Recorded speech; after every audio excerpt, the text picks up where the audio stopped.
Well, welcome back to the podcast, everyone. Today, I have the pleasure of being here with Daniel Robertson. Daniel, thank you so much for being here. Thank you, Chris. Happy to be here. Awesome, man. Cool. Well, do you care to talk to us a little bit about maybe your backstory and how you got to where you are now? Sure. So, so my professional background is I've been a lawyer for over a decade, close to about 14 years now.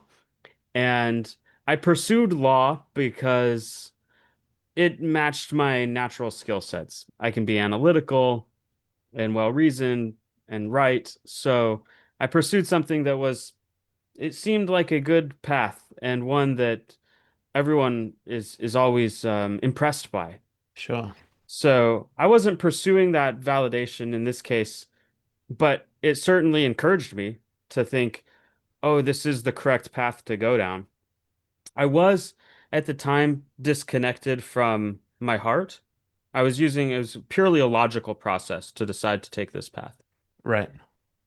Um, a little bit more about my background, and then I'll just jump to the present day. Yeah. When I went to law school, I knew that there was an element of our adversarial legal system that did not resonate with me on a values level Right.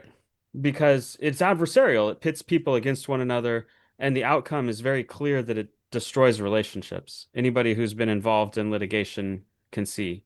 Hmm.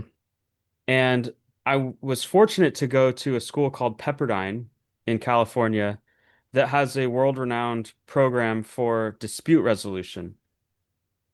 So I was able to study mediation from world-class mediators, and I kept that in my back pocket for about a decade. And but that finally brings us to today, where through a long process of learning to become a coach, I have been able to find a way to bring people together rather than pursue a process that tears people apart. Right. And you were in family law specifically? Like, I have a little bit of experience in family law, but most of my experience by far is in business litigation, breach of contract cases, often, and a lot of other different types of cases. got it. And the coaching work that you do is more in the field of romantic relationships, I believe. Is that right? That's right. That's right. I did start with a little bit of corporate work at the beginning, but I was drawn more and more to those working with people in their romantic relationships because it touches people so deeply, and transformation is so possible in that arena. Yeah. How did you become passionate about that arena? I think um I think it goes to the core of what makes us human.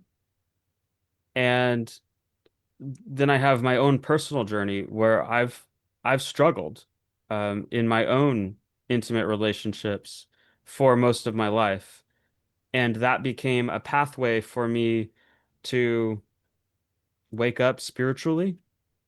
Um, Trauma healing became important, and so I learned a lot through my own personal experience that drew me to that arena.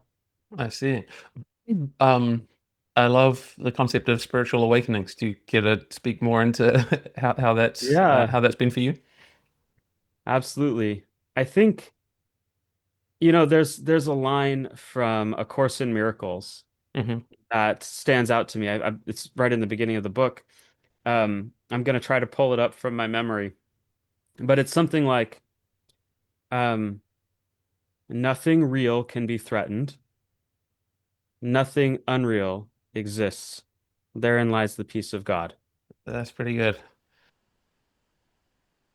The reason why this stands out is because so much pain and disconnection in relationships comes from our insecurities, our fears of not being good enough, our fears of being defective or being unlovable, unworthy. And this is all insecurity. Mm, Um, but through trauma healing, through learning who we are, we can reconnect with who we truly are. And there is security there.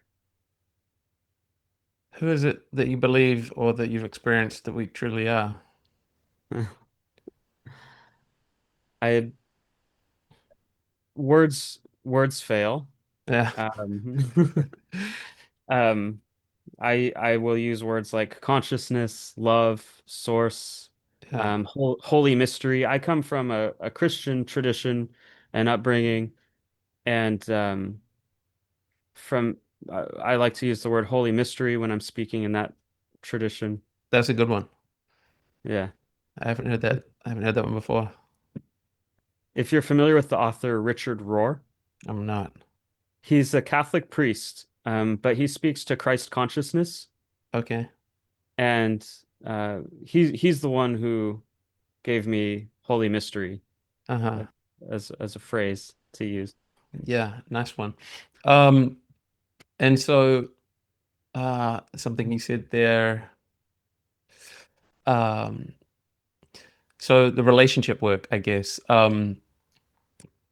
To what degree is relationship with yourself kind of a precursor to doing well in relationship with others, in your opinion or experience? Personally, I see these as very mixed. You'll see debates in the self-development world about whether you need to be single to heal or whether you need to be in a relationship to heal or to find self-love before you can find love in a relationship. Yeah. And both of those kind of sound black and white to me. And the true human experience is very complex. And um, we learn both by learning to validate ourselves, learning to love ourselves, and by receiving love from others. Hmm. I don't know if that answered your question. Yeah. Well, if it didn't, it certainly opened up an interesting line of inquiry because, there's a saying out there, I don't know, like if on the internet or beyond even the internet about we can only love others as much as we love ourselves. Um, but I think that's where I was going with that question. It seems that you don't totally agree with that. It sounds like your take on that is it's more nuanced and that we, as you said, learn to love ourselves, from the self-love that we give ourselves, and also from love that we receive externally. So it's not simply as true as kind of like we have to learn to love ourselves before we can love others fully. The simple answer is that yes, I think it's more nuanced. I've seen both. I've personally witnessed both. Hmm. And so I don't want to put it into a box and say it has to be one way. So someone could love their partner really, really well and yet not love themselves. And not love themselves. Hmm. The danger, most people who go down that path um end up in dysfunction. So I certainly see a concern there. If they don't love themselves, sure, we are capable of loving another person. Perhaps we could talk about definitions of love, Oh but yeah. I believe we're capable of loving another person even if we don't fully love ourselves. Is that ideal? No, but it happens. Yeah. And that gets into like attachment styles, I guess, and whether it's a healthy kind of love that you might be loving that other person with. Like, hey, I don't know the answers to this either, and I appreciate just teasing it apart. But I can think of like a hypothetical scenario where there's a relationship and one person just loves the other person, but hasn't really developed an appreciation for themselves. They would be vulnerable to that other person, and if that other person was, you know, not a nice guy or gal, they could certainly dramatically, take advantage of that other person's devotion, I guess, to them and putting that person's needs over their own needs, right? Like that could easily be taken advantage of. So there's danger there. Um, but even if the person who's loved is a nice person and doesn't Well, I guess then there's an opportunity for healing, right? Because that person could reflect some of the love back to the person in need. Yes, yes, I agree with you. I think this is very prominent. The danger that you describe is prominent in relationships Yeah, that I see in my coaching practice and that yeah, I study. And so that certainly is a danger that if we don't love ourselves, what happens if we don't love ourselves is we accept less hmm than is I think, a high quality form of love from hmm others. We will often lack boundaries. yeah, And so a person who doesn't love themselves may compensate in lots of different ways. One of the most common ways to compensate for not loving ourselves is to try to earn somebody's love through some form of caretaking or possibly achievement and validation. yeah, But they end up overgiving to earn love, and this is dysfunctional, as you rightly pointed out. yeah, Um, on the other hand, consider a mother with a consider a mother with a child, and maybe she has some deep childhood wounds that prevent hmm her from loving herself, and yet she's able to love her child. yeah, yeah, yeah. That's an interesting scenario. And get enjoyed for that because before you introduced that scenario, I was thinking of, the other scenario of where somebody's striving for the other person's approval, and uh, my next question was going to be, is that person who has yet to learn to love themselves, even in loving the other person, will they ever be happy? Will they ever kind of like be okay with themselves, or are they forever striving and coming from a place of deficit?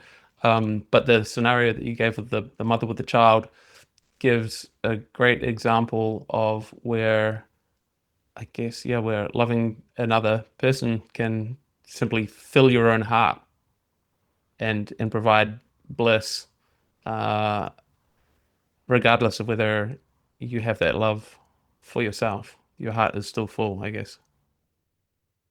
Yeah, I don't presume to know all of the answers. I can just say that I have witnessed people who they have a deficit, hmm right? And deficits come from typically not having our needs met in a good enough way as children, which children, in their attempt to make sense of that experience of not having their needs met well enough, will think I must not be good enough to have my needs met well enough. hmm hmm That's typically the way that a child will try to make sense of that.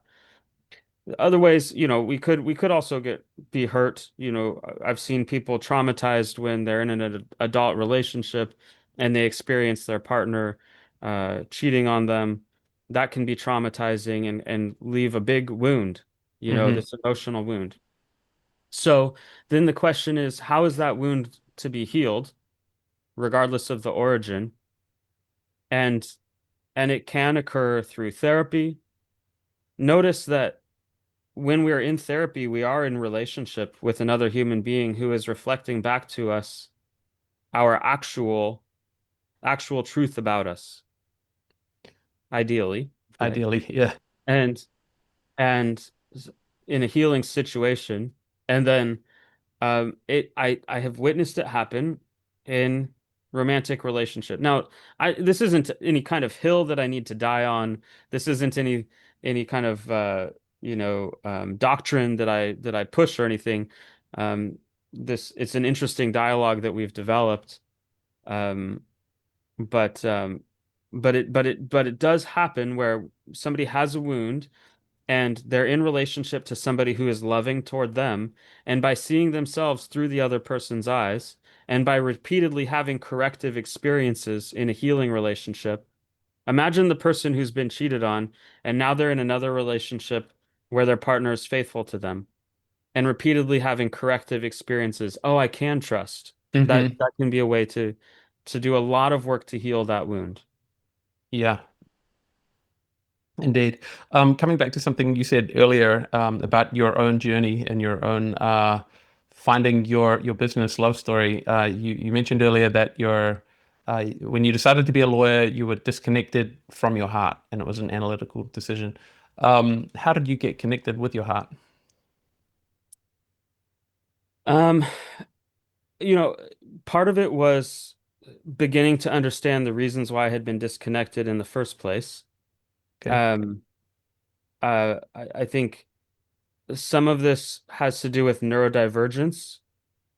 Not so much in myself, although I might be kind of borderline, but in family members.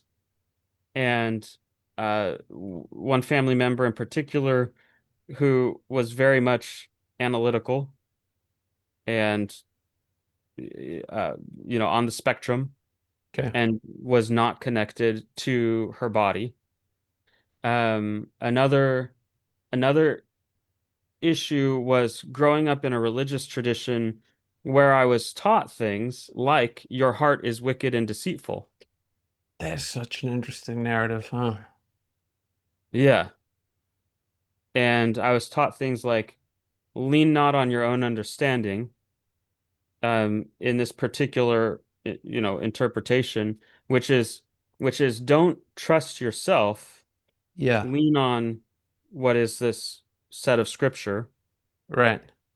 And if there's a conflict between you and the scripture, and you think something in the scripture doesn't resonate with your heart, don't Uh-huh. trust your heart, trust the scripture, Yeah. right? Wow. Yeah. So part of it was religious, growing up in a religious set of teachings, that taught me to disconnect from my heart, and also being someone who's intellectual. Finally, the last point I would make is, realizing that fundamentally the reason I was disconnected from my heart is because I had coped with emotionally overwhelming experiences in my life by suppressing Right. my emotions. And so my body was not a safe place to live, but I felt comfortable in my head. Right. And so, um, after the painful end of one of my relationships, I was in therapy. I was exploring. I had a mentor, who really helped me learn a lot about emotional processing, and I started practicing feeling my feelings, Mm-hmm. becoming aware of my feelings, Yeah. and then sitting in discomfort, and that's how I was able to start connecting with my heart and trusting myself more. Yeah. Um, there's my favorite process for that, which I learned from a great spiritual teacher, Tara Brach. I'm not sure if you're familiar I'm with her. familiar with her. Yeah. So she has an acronym RAIN, which is recognize, accept, investigate, nurture. Yes, You familiar with that one? absolutely. I use that one all the time. Yeah.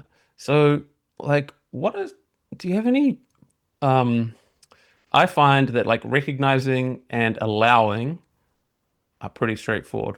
Um, and even in the allowing, as you said, like sitting in the discomfort,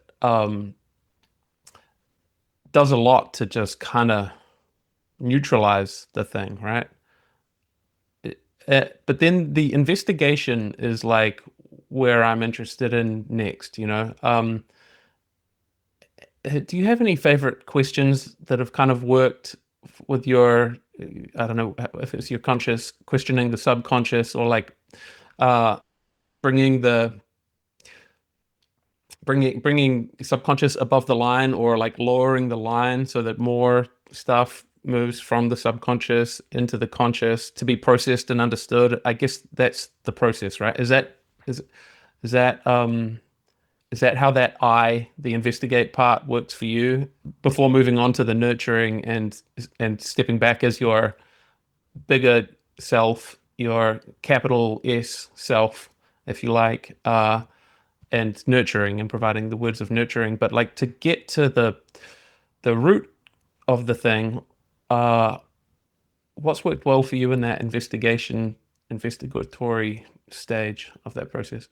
Yeah, absolutely. I love this. This gets to the heart of, what's both helped me, and it's the heart of the kind of work I do, Right. which I'd say, two things in particular. One is Vivian Dittmar's work. She's the author of the book The Power of Feeling. And Okay. so she uses a model of five primary feelings: happy, angry, sad, fear, and shame. Okay. Or she uses the word joy rather than happy. And Mm-hmm. understanding that we have each of those feelings for a reason. Yeah. And so understanding the reason, and she talks in the book about how there's a light side and a dark side to each feeling, and understanding the basics. So if you can just start by identifying those five when they come up and knowing the reason why they come up, that really helps. So for example, when fear comes up for a very valid reason. There's something uncertain about our fear, about our future. And so when fear comes Yeah. up, now I'm reminded, oh, this is a time for me to consider what may be coming up in my future and what to do to prepare for that if it happens, Yeah. right? Whether maybe nothing or maybe something, whatever the smart strategy would be. So that would be one starting place. Why is this feeling coming up? Mm-hmm. And then the second, another author who really helped with this was Marshall Rosenberg. Okay. Dr. Marshall Rosenberg developed nonviolent communication, which Right. is um, in my conversations lately, nonviolent communication has been very controversial. Oh, really? So we could talk about that, Yeah. but Interested. um, but here's what Marshall Rosenberg did that I think was just brilliant: is the reason why would human beings evolve to have emotions? Because they're pointing us toward needs. And we think of Maslow's hierarchy of needs. So needs, whether you use the word needs or desires, however you want to use it, needs begin with our physiological needs, but then Mm-hmm. what about safety and security, love and Mm-hmm. belonging, respect and esteem, and self-actualization, or even some transcendence? Transcendence. Yeah. And so if we start to learn what our needs are and say, oh, if I'm afraid, maybe it's because I lack safety and security. Or Mm-hmm. if I'm lonely, maybe it's because I lack love and connection.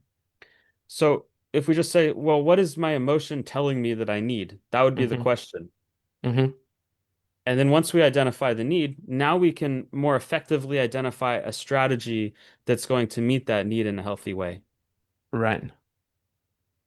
Which would be the next stage in that in the RAIN acronym, like nurturing and saying like you're good enough, or something beyond that, more tangible, a strategy that one would execute in the outside world rather than internally.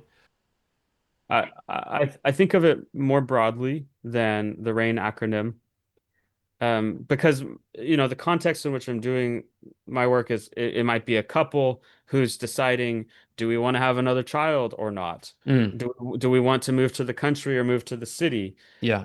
They may Sometimes, be yeah, deciding. there's real factors. That's the thing about the RAIN thing, right? Like it only addresses the internal experience, I think. And I guess Yes. the argument is that the more you repeat that, Mm. the neurons that together fire together, and you're gonna like bring yourself down from more freaked out states rather. But there's still things that need to happen in life. I guess once you've kind of like calmed your nervous system, you're in a better position to make decisions. There's an argument for that. But yeah, I think that wherever you're about to take us next is a fascinating line of inquiry because okay, like great, I've kind of like overcome the acute panic attack, but what next? And do I just wait for it to rise again and then go through the rain thing again, or how do I like engage in the world um, in a way that's productive and I guess operating from a place of uh, well, whatever's most likely to solve the problem, I guess, ultimately, or Right. Yeah. Beautiful. I mean, this conversation is so common. I mean, it affects us so commonly. Um, yeah, the reality is we have our internal experience to decide, how do I process my internal experience, which might be a level of stress coming up in my life. and think, what do I do with this stress? And then there's the other question of what do I do externally Yeah. to change? Let's say I'm worried about like money, for example, right? Like, and you can Right. soothe yourself and say like it's going to be okay, like you're worthy without the money or whatever. But if you need to pay your bills and there's some questions around that, then obviously you actually have to do some stuff in the world to rectify that situation. Absolutely. No, notice that there's the classic joke. Maybe you've seen the video. It's not about the nail. I don't know if it's a Maybe, comedy. maybe not. Okay, I'm gonna go look it And up. um but this is the classic joke about the miscommunication between men and women when women come with some kind of complaint. Oh, I had such a hard day at work, Hmm. and the male tendency is to want to fix it, Hit the fix the nail. external, Yeah, and the if she's in a state of emotional upset at that moment, maybe it's yeah, not the right time to fix the external. yeah, But both matter. There's the yeah, internal experience and the external that both matter. yeah. Okay, so I think you were gonna get to it, telling us like how to take action in the world. Yeah. Once you've soothed yourself. Um, well, I mean, I think that that's a very broad question that's just about solving a strategy, but here's a concept I've been playing with. Hmm. I think what the N in the RAIN acronym speaks to is nurturing ourselves because Hmm. tell me if this is true to your experience. I grew up with phrases like feelings aren't facts. I mean, I grew up with not with a saying like that, but probably with role model parents that didn't talk about their feelings a whole lot compared to our Yeah, generation. Like if my parents knew that we were having this conversation, their eyes would probably roll up, like, oh, what's the point talking about your feelings so much, kind of thing. right, right. So, and by the way, I should clarify for the sake of my parents, my dad's a therapist. Oh wow. So, so my dad and my mom both set a good example for me. Yeah. But culturally, Hmm. the cultural influence was don't make decisions based on feelings. Uh, Sure. you know, feelings aren't facts. There was a cultural uh message that logic is a better way to make decisions than feeling. Yeah. That was the cultural That's message. pervasive culturally, I think, generally in the West. Yeah. Yeah. So here's so as a result of that, one of the biggest problems that people have when it comes to decision making about their own lives or their relationships in a way that's going to be fulfilling to them or supporting their best and highest good is people tell themselves, I shouldn't be feeling this way. Yeah. And that's where the N in rain and Tara Brach's rain comes in is Hmm. nurture yourself. It makes complete sense that you feel the way given the circumstances that have brought you to this place where you are today. Hmm. So nurturing, there is no harm in nurturing and validating how we feel. Yeah. People will argue with me on that, but maybe I need to clarify what I mean. But I would that's something would I would argue to uh, to the full extent that necessary. Yeah. Yeah. So would you mind just taking us back to recap again, like this line of inquiry that I had around like the I stage of the rain? So like investigating where does it come from, and um you talked about like Vivian Whitmore, I think, the five feelings, and which one of these feelings was it? And there's like a light and a dark side to each one of these feelings. But do you go looking further? Do you kind of like kind of go looking for like a core wound? Is there a core wound that's giving rise uh to pervasive, challenging emotions? Sure, yeah, absolutely. I mean, the investigation um, can take many forms, and uh, often if we're feeling something and we feel kind of stuck, like why does this feeling keep coming up, or why does this pattern keep repeating? Yeah. One of the most powerful questions we can ask is, when have I felt this way before? Yeah. And see how far back we can go in our memory. Yeah. Oh, the reason I'm upset about this is because it reminds me emotionally of this hurtful experience I had in the past, Yeah. right? Um, And yeah. and then I noticed that you've recently done a course in trauma-informed coaching. I'd be interested to learn a little bit more about like what you learned and where you see the purview of the coach start and stop, and the purview of the licensed psychologists kind of begin in terms of that line of inquiry. Yeah, that's a good question. And I haven't asked you about your professional background, Chris. Are you a licensed psychologist? No, I'm not. Maybe in another life. Okay. Too lazy to become. But yeah, I mean, I know I'm deeply interested in this work as well, and um, I guess in terms of context for why I'm interested in this work. I mean, like a lot of the stuff that we've been discussing is really at the forefront of my spiritual un development and trying to figure out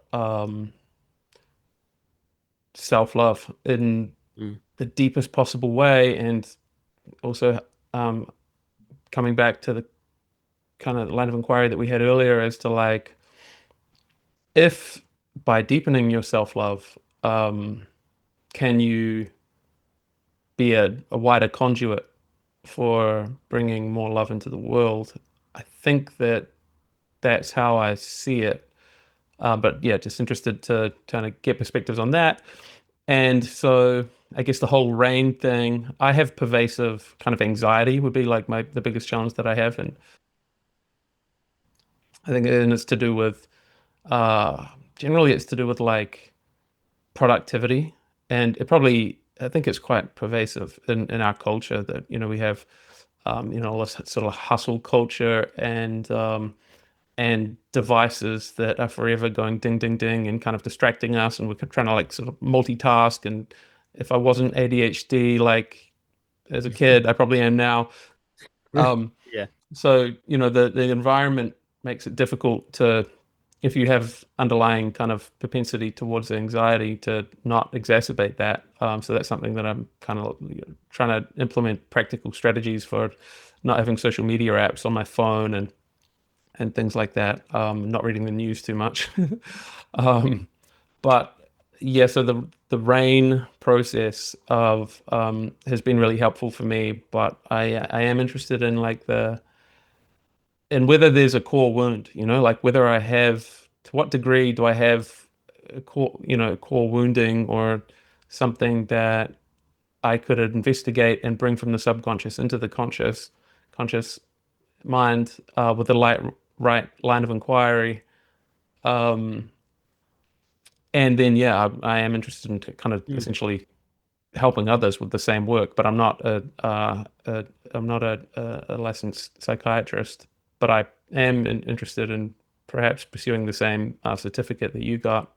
But then, I'm also concerned about the challenge or there's maybe a red line there of ensuring or trying to not do harm and dabble beyond one's scope of training, I guess.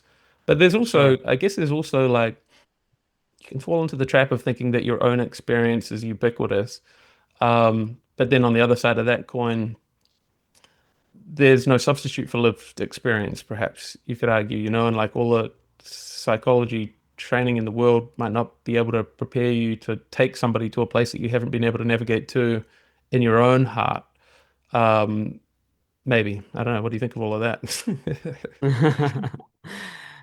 You gave me a lot there. I will say that your neighbors in Australia at the Center for Healing have a wonderful course, Yeah. uh, the Trauma Informed Coaching Certificate, Hmm. and yeah, I recommend it. So go, look it up Check and it see out. Yeah. if it's something. That course was very educational, and it spoke to I think the current state of research in psychology when it comes to trauma. Hmm. So pulling from all the greats like Bessel van der Kolk, who wrote The Body Keeps the Score, Hmm. and so many others. I think we covered Stephen Porges and some polyvagal theory. So we covered a lot of educational ground Hmm. in that course, and yeah, I definitely recommend it from them. When it comes to, there definitely is a line of knowing when I am competent to assist somebody with trauma. So, for example, I don't help military vets with PTSD because it's just not my specialty. I'm not trained in it. I Yeah. would refer out. I know good organizations that help. Yeah. So, it's just not my specialty. Um, I think it's very helpful. I am very familiar with the DSM, the Diagnostic Statistic Manual, that's widely accepted among psychologists for when there is a mental health diagnosis. Hmm. And when there is a mental health diagnosis, I will, I typically I have a few psychologists who I do consult with, and they're Hmm. licensed, and I will ask questions. I'll say, is this something you think I can help with? Hmm. Um, I don't necessarily fully accept the diagnostic model. I think that was developed from the insurance companies so that there's a way to bill. Right. Um, but um, but it can be helpful. Now, when we talk about in the DSM, it's called generalized anxiety, Hmm. and this is used as a diagnosis. But the reality, now I guess I'm saying something controversial that, the authors of the DSM would take issue with. And they certainly, they're leaders in the field, so certainly consider their point of view as well. But generalized anxiety, I think a it's just a category that we throw so there's something that we can bill. And this is just the anxiety means there's something in our nervous system that's giving us this general state of living in survival mode, living in fight or flight. Hmm. And and I'm constantly thinking about correcting myself because somebody listening to this is going to say, well, there's fight, flight, there's also freeze, and sometimes people also bring up fawn. So Right. yes, but living in this state of threat, in Hmm. this with our sympathetic nervous system activated, Hmm. and there are things that we can do both internally and, as we said before, externally is also important Mm. to figure out what our body needs. Again, coming back to that question of what do I need in order to resolve this anxiety? Hmm. Yeah, that's multifactorial, right? Certainly. And I mean, this is so complicated because one element of this, again, is going back to the A, which is allowing or accepting it. This anxiety is allowed to be here. Hmm. Even that provides a little bit of relief Hmm. as opposed to resisting it, suppressing it, um, which causes it to persist. Yeah. In the work that you've done around like trauma informed coaching, is what are the other pathways to get to the trauma? I have you become acquainted with other than like using something like I guess the emotions in the body and then asking when was the first time that I remember feeling this and what were the circumstances? Other pathways, I mean, um,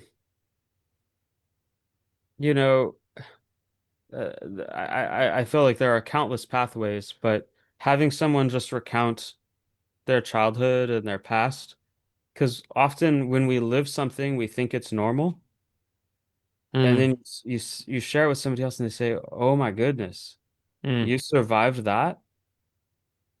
You know, I know someone who, her mom would pull her around by her hair, right.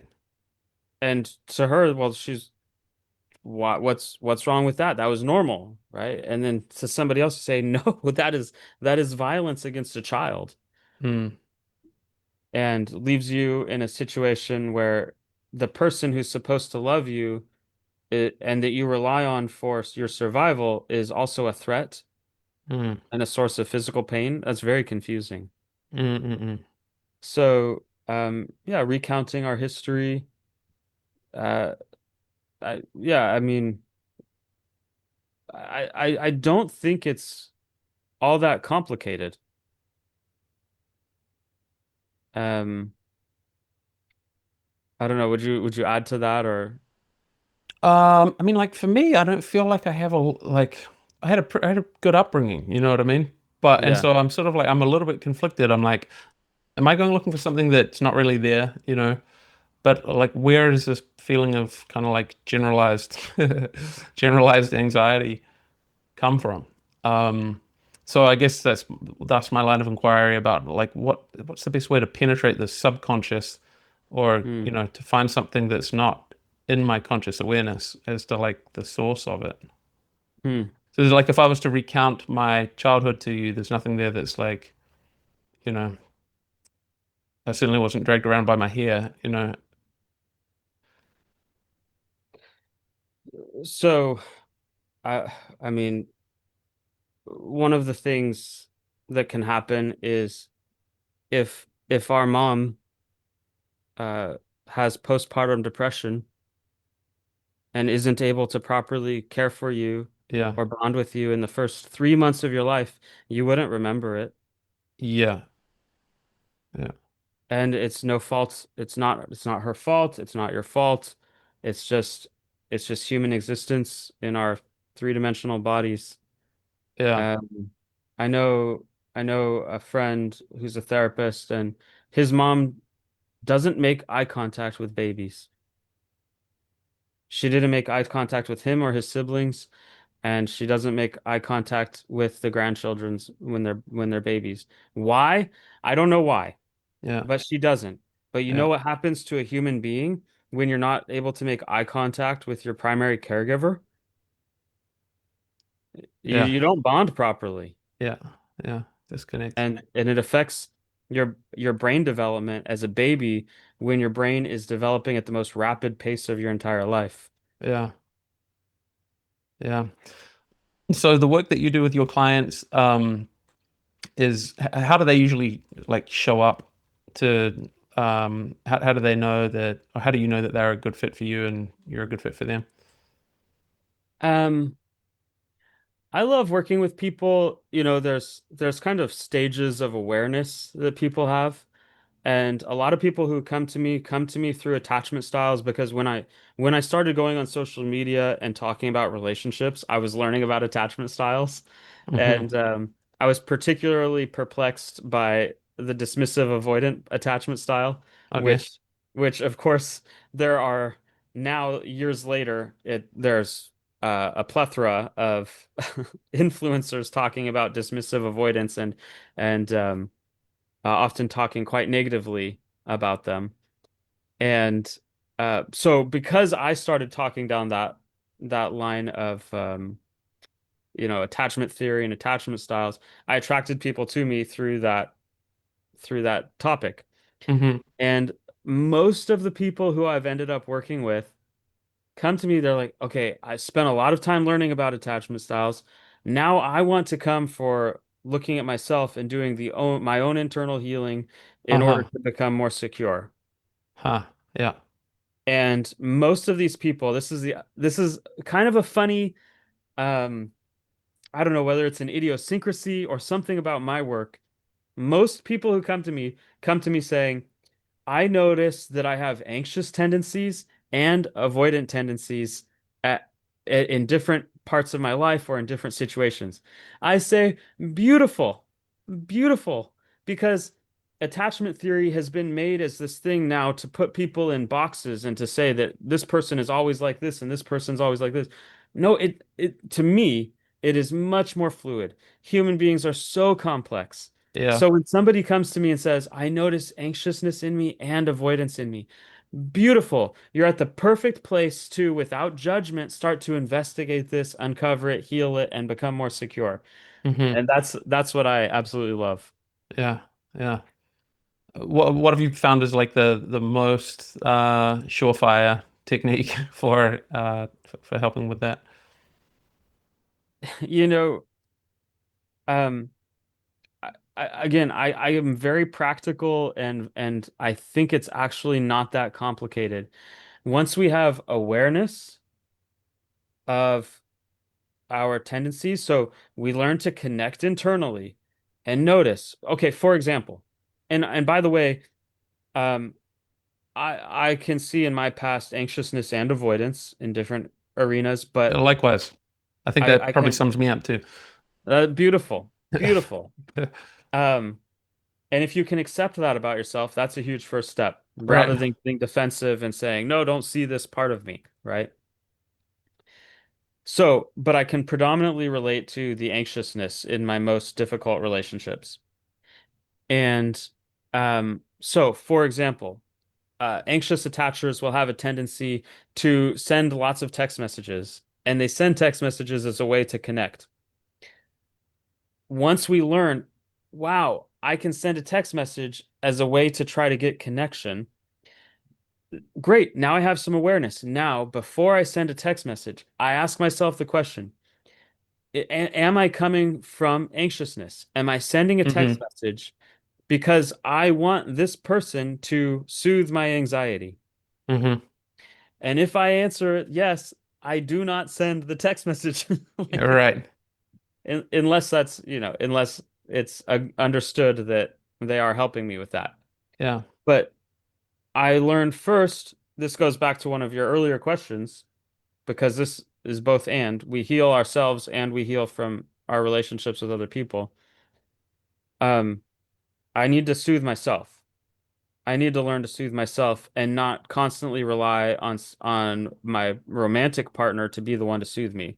hmm Relying on my romantic partner to be the one to soothe me is a good way to just destroy the relationship. hmm Um, so so to answer your question, awareness. Then, now that I have awareness, I pause. I make a conscious decision. Before I was unconscious. How can I be blamed for something I wasn't even aware of? Now hmm I'm aware. hmm Now I make a conscious decision. I'm not going to send that text message. Now I have changed behavior. The outcome of repeated changed behavior is changed internal experience. hmm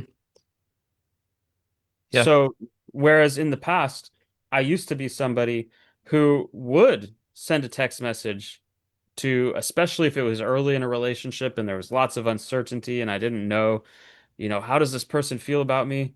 Yeah. I might send a text message trying to get some soothing back. Yeah. Now I know, now I feel very secure and I don't even have the urge to send the text message anymore. Yeah. Yeah. Yeah. A question that came up for me a little while ago, I asked ChatGPT about this, and I don't think it gave me a very conclusive answer. But in your experience, so you're thinking, what's the relationship between like an anxious attachment style and generalized anxiety? Is that the same thing? Because like in my relationships, I don't think I'm particularly anxious. Um, although maybe I'm just not conscious of that. But like, let's assume that I'm right and I'm not terribly anxious. But I do have generalized anxiety. Like, are they, they kind of driven by this? Like, is generalized anxiety driven by like attachment? Uh, like your attachment style being anxious attachment style. The way I think about it is an anxious attachment style is triggered when our attachment system is triggered. So this is triggered by intimate relationships. Yeah. It could be triggered in other kind of threatening situations. For example, people will have a boss at work, a supervisor at work who could trigger it as well, for Right. example. Yeah. Or our children could trigger it. Yeah. What about just like social anxiety? Would that be triggering the same thing, do you think? Like, let's say you're in a group of new people who you don't know that well and you're feeling kind of like socially anxious. Is that driven by the same thing, do you think, of like the need for bonding, soothing, I acceptance? suppose I suppose it could be. Um, I suppose it could be. Um, yeah, I mean, that's a good question to ask yourself. You could say, "Oh, where is this feeling of anxiety coming from?" Yeah. Yeah. So I guess like it goes from your partner, uh, you could extrapolate it out to social situations. And then I think my original question is, can you like also attribute or associate generalized anxiety with an anxious attachment style? Yeah.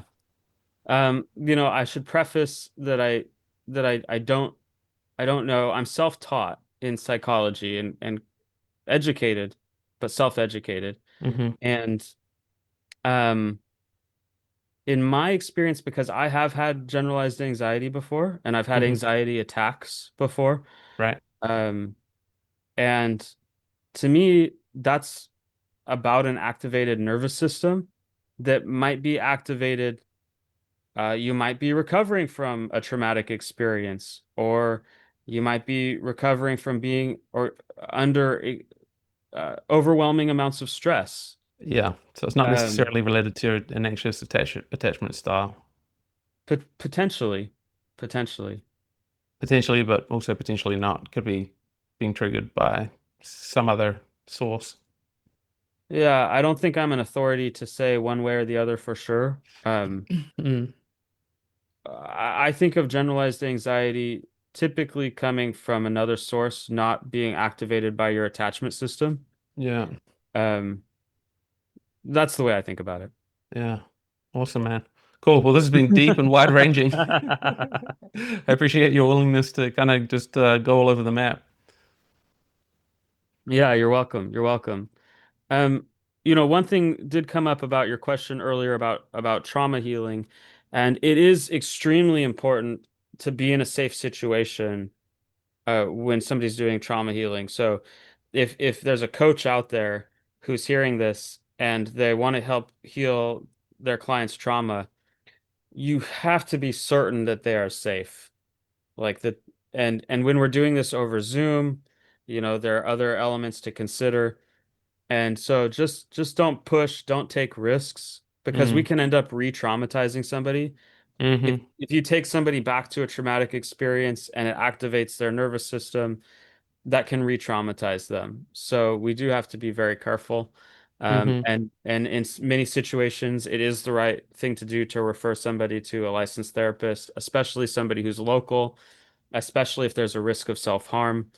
Um, so definitely important things to consider. I just felt like I should wrap up that loose end on that Yeah, earlier no, question there. worthwhile. Certainly. Cool. Well, yeah, thanks again for just diving in and going all over the place.